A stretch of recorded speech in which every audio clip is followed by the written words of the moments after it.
Innal hamdalillah nahmaduhu wa nasta'inuhu wa nastaghfiruh wa nastahdihi wa na'udzu billahi min shururi anfusina wa min sayyiati a'malina. Man yahdihillahu fala mudilla lahu wa man yudlil fala hadiya lahu. Asyhadu an la ilaha illallah wa asyhadu anna Muhammadan abduhu wa rasuluh.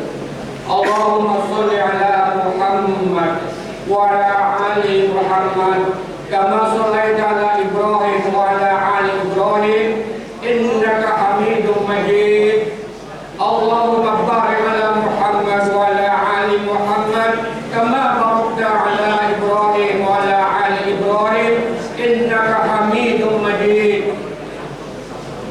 Fa inna asdaqal hadits kitabullah wa khairal hadi hadi Muhammad sallallahu alaihi wasallam wa syarrul umuri muhdatsatuha wa kullu muhdatsin bid'atun wa kullu bid'atin dhalalah wa kullu dhalalatin finnar. Fa inni usikum wa iyaya nafsi bitaqullah faqad fazal mu'minuna muttaquna haitsu qala Allah tabaraka wa ta'ala ya ayyuhalladzina amanu taqullaha haqqa tuqatih wa la tamutunna illa wa antum muslimun. Kaum muslimin arsalani wa arsadukumullah, tak henti-hentinya kita bersyukur kehadirat Allah Subhanahu wa taala melalui hati, lisan dan anggota badan, karena sampai detik ini kita masih diberikan olehnya begitu banyak kenikmatan yang zahir maupun yang batin, sehingga kita mampu bersimpuh sujud di dalam masjid yang barokah ini dalam rangka mendekatkan diri kepadanya.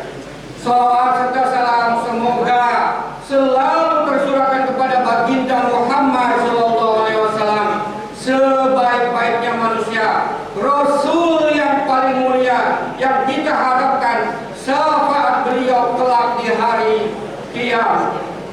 Selaku khatib, saya wasiatkan kepada seluruh jamaah di sini agar selalu meningkatkan kesalehan, ketakwaan dan keimanan kita kepada Allah, karena pada hakikatnya semua manusia di sisi Allah, baik yang kaya atau miskin, yang bermartabat atau yang melarat, yang tua atau yang muda, sungguh tiada barometer kemuliaan yang diakui di sisi Allah kecuali ketakwaan yang kita miliki. Wa tazawwadu fa inna khairaz zadi taqwa. Artinya maka berbekalah, sungguh sebaik-baiknya bakal adalah takwa. Sungguh tiada wasiat yang lebih mulia di muka bumi ini selain wasiat ketakwaan. Marilah kita tingkatkan ketakwaan kita kepada Allah Subhanahu wa taala dimanapun dan kapanpun kita berada. Mari kita lihat diri kita, masihkah kita melakukan hal-hal yang dilarang oleh Allah, dan sudahkah kita mengerjakan apa yang diperintahkan Allah? Jika ternyata kita masih mengerjakan larangannya dan meninggalkan perintahnya, berarti kita belum layak disebut sebagai hamba yang bertakwa. Maka dari itu marilah senantiasa berbenah dan memperbaiki diri selagi Allah masih memberi kita kesempatan. Masyarakat muslimin rahimakumullah, pada hari yang berbahagia dan mulia ini, di hari Jumat Sayyidul Ayyam, khatib akan menyampaikan materi khutbahnya dengan judul The Conversion Science, artinya ilmu konversi. Pengertian ilmu konversi adalah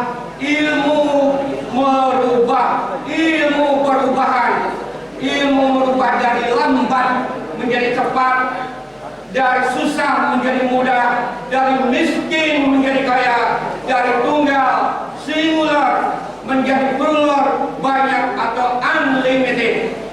Hal ini pasti melibatkan membutuhkan banyak orang, atau saling membutuhkan, atau tolong menolong satu sama lain. Dalam ilmu biologi disebut simbiosis mutualisme, yang artinya saling keterkaitan satu sama yang lain. Jamaah salat Jumat yang dirahmati Allah, ketika awal kita ada di dunia, kita membutuhkan seseorang perantara kelahiran, yaitu ibu kita tercinta. Saat itu kita membutuhkan seorang bidan yang mengeluarkan kita dari perut ibu kita. Dari kecil hingga tumbuh dewasa kita membutuhkan orang tua. Ketika kita mendapatkan kesulitan dan memiliki hajat, kita membutuhkan tetangga dan warga sekeliling kita. Kita punya problem kehidupan, kita juga membutuhkan seorang pendengar. Hingga ketika ajal menjemput, manusia adalah makhluk sosial yang tidak bisa hidup sendirian. Mereka saling membutuhkan satu sama lainnya. Oleh karena itu pesan yang ditanamkan sejak kecil hingga dewasa adalah jangan bosan-bosan menolong orang lain yang membutuhkan. Jamaah sekalian, Islam adalah agama yang sangat menganjurkan umatnya saling tolong-menolong dan merekatkan tali persaudaraan. Tolong-menolong dan bantu-membantu di sini tidak terikat oleh apapun. Bantulah dengan tulus siapa saja orangnya, baik yang kaya maupun yang miskin, orang yang berpendidikan maupun yang tidak mengenyam pendidikan. Bahkan Islam maupun non-Islam selama itu dalam ranah sosial, maka tidak ada salahnya kita membantu mereka, karena bagaimanapun mereka adalah saudara dalam kemanusiaan. Kecuali kita bantu yang dimaksud adalah kejahatan, keburukan, maka Islam melarang itu. Allah Subhanahu wa taala menegaskan dalam hal ada dalam Quran surat Al-Maidah ayat 2. Bismillahirrahmanirrahim. Wa ta'awanu 'alal birri wat taqwa wa la ta'awanu 'alal ismi wal 'udwan wattaqullaha innallaha syadidul 'iqab.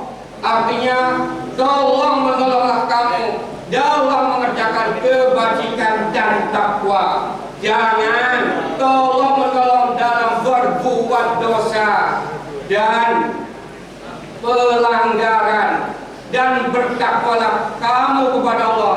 Sungguh Allah amat berat siksanya. Hadirin jamaah salat Jumat yang dirahmati Allah, sungguh menolong orang lain, khususnya yang sedang kesulitan, memiliki banyak manfaat baik bagi diri sendiri maupun yang kita tolong. Bahkan kondisi masyarakat pun akan mendapatkan manfaat dari sikap dan perbuatan baik ini. Dengan menolong orang muslim yang sedang membutuhkan pertolongan, maka kita mencerminkan pesan persaudaraan yang ditamsilkan oleh Nabi Muhammad SAW dalam sebuah hadis riwayat Imam Muslim. Masalul mu'minina fi tawaddihim wa tarahumihim wa ta'atufihim masalul jasadi idza istaka minhu adwun tada'a lahu sa'ilul jasadi bis-sahari wal humma. Artinya, orang-orang mukmin dalam hal saling mencintai, mengasihi dan menyayangi bagaikan satu tubuh. Apalagi apabila ada salah satu anggota tubuh yang sakit, maka seluruh tubuhnya akan ikut terjaga, atau tidak bisa tidur dan panas ikut merasakan sakitnya. Lebih tepatnya terkait keutamaan kebersamaan menolong sesama muslim. Rasulullah SAW bersabda dalam hadis riwayat Imam Muslim, "Man nafasa an mu'minin kurbatan min kurbid dunya, nafasallahu anhu kurbatan min kurabi yaumal qiyamah. Wa man yassara ala muqsir, yassara Allah alaihi fid dunya wal akhirah. Wa man tasara wa man satara muslima, satara Allah fid dunya wal akhirah. Wallahu aunil abdi ma kana abdu fi auni akhi."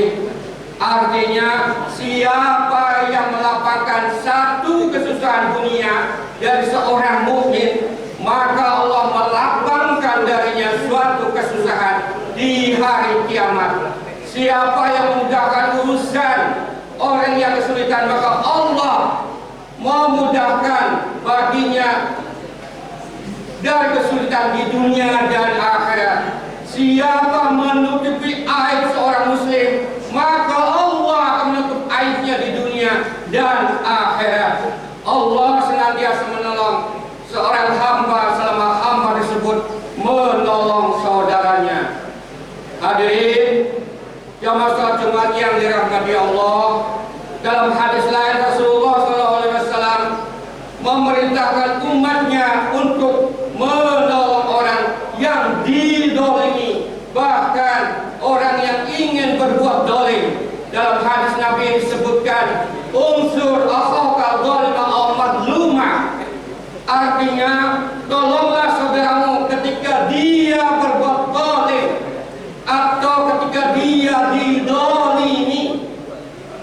Dalam hadis yang disebutkan tadi, mungkin kita bertanya-tanya, bagaimana mungkin kita menolong orang yang dolim, padahal Allah telah melarang membantu dalam hal keburukan. Hal ini pun pernah ditanyakan juga para sahabat. Rasulullah SAW pun menjawab, "Ta'khudhu fawqa yadayhi," artinya pegang tangannya, tahan dia dari perbuatan zalim. Ma'asyiral muslimin rahimakumullah, dalam hadis-hadis di atas kiranya dapat menjadi pelajaran bagi kita semua agar bermurah hati menolong sesama muslim, karena mereka adalah saudara kita di sekitar kita yang sedang dalam kesulitan.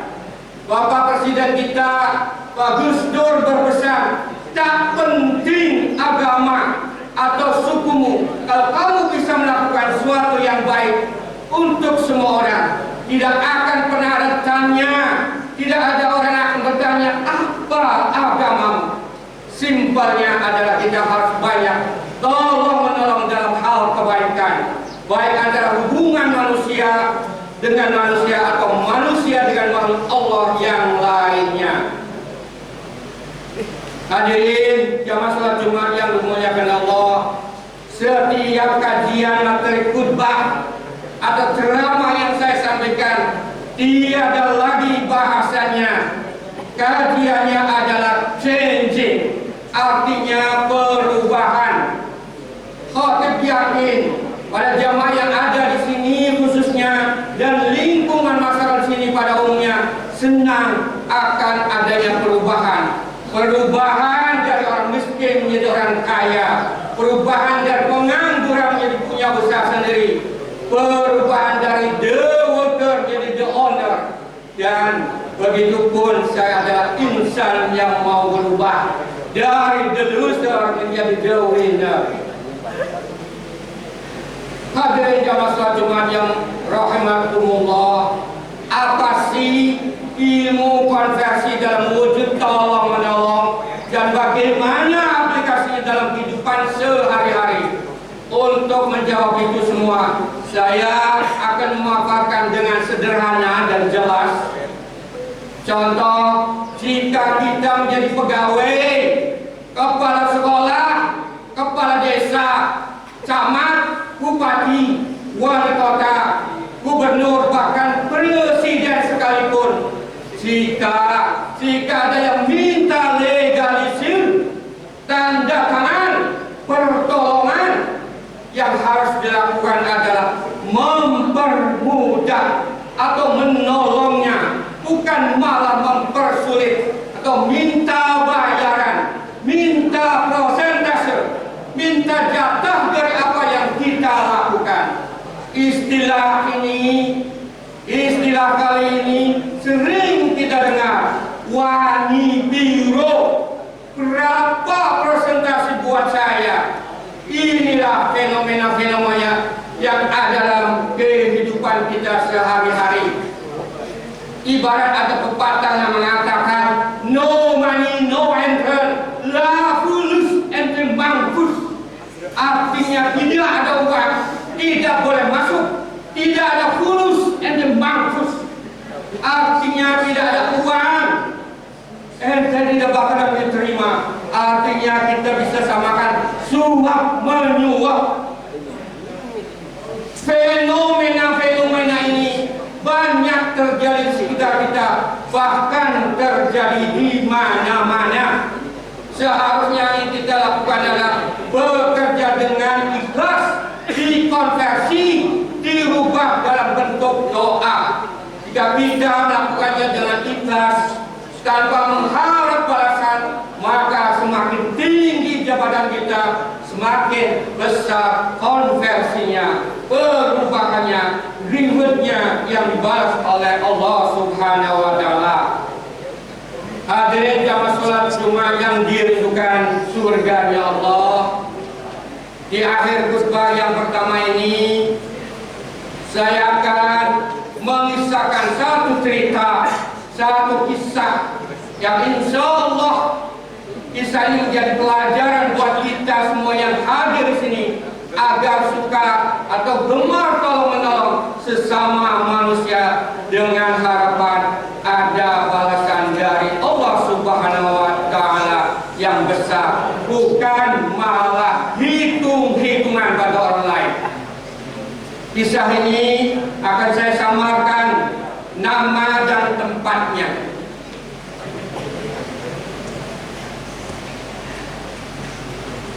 Ada anak yang bernama X. Dia adalah salah satu santri dari pesantren X. Kesehariannya dia adalah santri yang disebut payah dalam kemampuan tahfidnya, atau bisa disebut santri yang paling bodoh, blow on bit stupid. Jika santri yang lain bisa hafal 3, 4, 5 lembar per hari, namun anak X ini hanya bisa menghafal 3 atau 4 ayat per harinya. Suatu hari di Kedutaan Indonesia sedang membuka program beasiswa bagi anak-anak yang lulus ujian masuk sekolah di sana. Teman-temannya banyak yang mencoba mengambil keberuntungan untuk ujian masuk ke sana. Bagaimana dengan anak yang bernama X ini? Apa yang dilakukan anak X ini? Anak ini tidak ikut ujian seperti teman-temannya, karena dia berpikir pasti tidak akan diterima ikut ujian saringan sekolah di sana. Anak X ini hanya menolong, mengantar teman-temannya pergi ke sana kemari, pakai motornya sendiri tanpa bayaran apapun dari teman-temannya. Begitupun kesehariannya dalam lingkungan pondoknya. Teman-temannya selalu bersih-bersih kelas, bersih-bersih kamar, bersih-bersih semuanya. Semua itu dikerjakan secara ikhlas tanpa berharap imbalan apapun dan dari siapapun. Apakah Allah diam saja yang dikerjakan anak X ini? Jawabannya adalah Allah membalas more and more, artinya lebih dan lebih dari yang diperkirakan kita orang. Ketika salah satu temannya mendaftar, anak X ini berada di depan kantor saja, dan ketika kepala Kedutaan Indonesia ini masuk ke kantornya, dia berkata, "Mengapa kamu ada di luar saja, nak?" Anak itu menjawab, tetapi dia menangis karena tidak ngerti apa yang disampaikan dengan kepala kedutaan Tunisia itu. Anak Inggris ini, anak X ini menangis sejadi-jadinya. Jadi kepala kedutaan ini memutuskan untuk merekomendasikan anak itu masuk ke kantornya dan diterima langsung tanpa tes sebagai calon pelajar beasiswa negara Tunisia itu. Masya Allah, what magic, what inspiration. Itulah miracle, itulah keajaiban, itulah kehebatan jika kita sering tolong-menolong secara ikhlas tanpa ada embel-embel minta balasan. Mari di kesempatan yang baik ini, di hari Jumat, khotib berwasiat berharap pada semua hadirin yang ada sini dan warga di sini pada umumnya agar menjadi orang yang gemar tolong-menolong satu sama lain tanpa berharap imbalan apapun dari orang yang ditolongnya. Jika kita pengen diangkatnya setinggi-tingginya seperti anak X di atas, dalam bahasa Inggris, it will light a lamp for someone else. It will also brighten your path. Ungkapan bahasa Inggris ini sesuai dengan hadis sebagai berikut: wa may yassara ala muqsiri yassarallahu alaihi fid dunya wal akhirah. Artinya, baik bahasa Inggris atau hadis ini artinya, siapa yang memudahkan orang yang sedang kesulitan, niscaya Allah memudahkan baginya di dunia dan di akhirat. Itu saja yang bisa saya sampaikan pada khutbah kali ini. Mudah-mudahan kisah dari anak X dari khutbah kali ini bermanfaat untuk semua hadirin yang ada di sini. Amin ya rabbal alamin. Barakallahu lakum fil Qur'anil azim wa nafa'ani wa iyyakum bima fihi minal ayati wa dzikril hakim. Aqul qali hadza astaghfirullah azim innahu huwal ghafur